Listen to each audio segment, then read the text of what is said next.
1 Tesalonika 5 ayat 17. Tetaplah berdoa. Saya rasa kita bisa belajar di sini bahwa segala kegiatan kita di setiap waktu kita harus berdoa. Jangan pernah melupakan komunikasi kita kepada Tuhan. Itu cuma yang bisa saya pahami, sobat. Kira-kira sobat bisa nambahkan kira-kira apa yang bisa sobat pahami di ayat ini? Tetaplah berdoa. Kalau saya boleh sharing, sobat, dulu saya pernah kerja di suatu pulau. Pulau ini hanya saya yang Kristen. Jadi di wilayah pulau ini hanya saya yang Kristen. Saya itu kalau beribadah harus pakai HP. Saya telepon orang tua saya. Orang tua saya meletakkan HP itu di speaker gereja agar saya bisa mendengarkan firman Tuhan. Jadi di pulau ini saya tinggal sekitar 10 bulan lah, kalau salah 9-10 bulan. Saya agak takut tinggal di sana. Kenapa? Karena di sana tidak ada listrik, tidak ada yang namanya air bersih. Jadi di pulau ini masih banyak saya lihat orang yang tidak sesuai ajaran kita lah, tidak sesuai ajaran Kristen, yang tanda kutip ya masih percaya kepada hal-hal mistis. Dan di pulau ini juga saya khawatir akan adanya binatang-binatang yang beracun gitu, sobat. Saya pernah melihat macamlah ular yang panjang sekali ataupun binatang berbisa yang lain, sobat. Jadi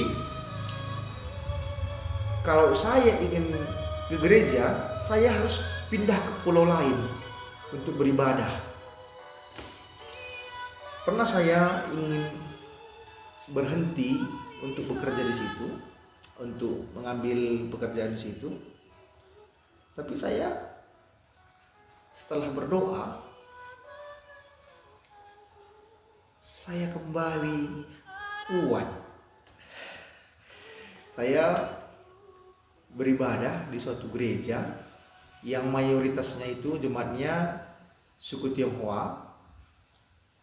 Saya berdoa di situ di acara jam doa. Saya curahkan semua di situ, kesedihan saya, ketakutan saya.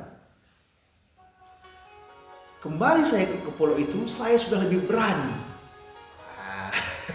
Saya sudah lebih berani untuk beraktivitas, untuk bekerja, untuk mengatakan kalau saya ini Kristen. Saya sudah lebih berani, sobat. Bahkan ada orang yang ingin menggertak saya, ingin menakut-nakuti saya. Saya tidak takut lagi. Ya wajar ya, dulu usia saya masih 20-an, tahun 2010 itu. Udah lama, sobat ya.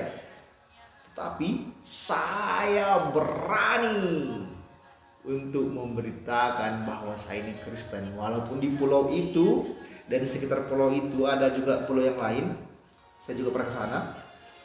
Hanya saya yang Kristen di antara pulau terdekat, sobat.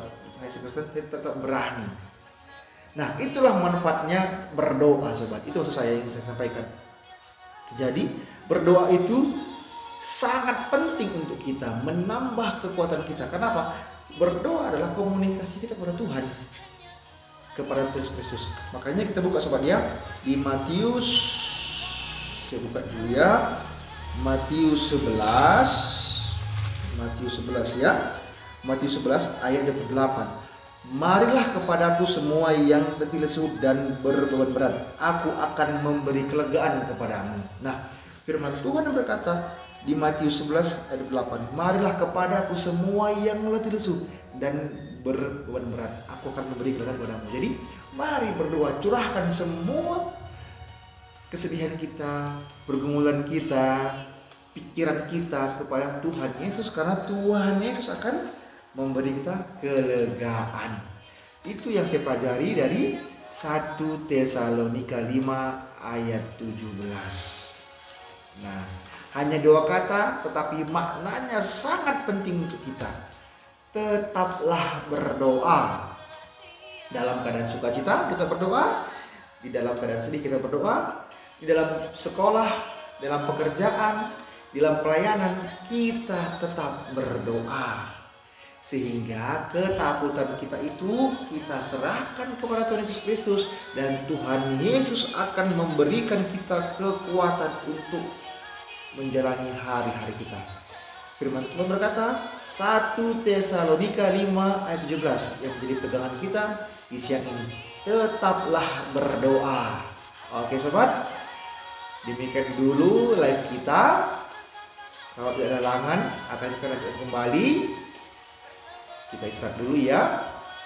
Semangat terus memberitakan firman Tuhan. Semangat terus belajar Alkitab. Semangat membaca Alkitab dan merenungkannya. Oke sobat, Tuhan Yesus memberkati. Shalom.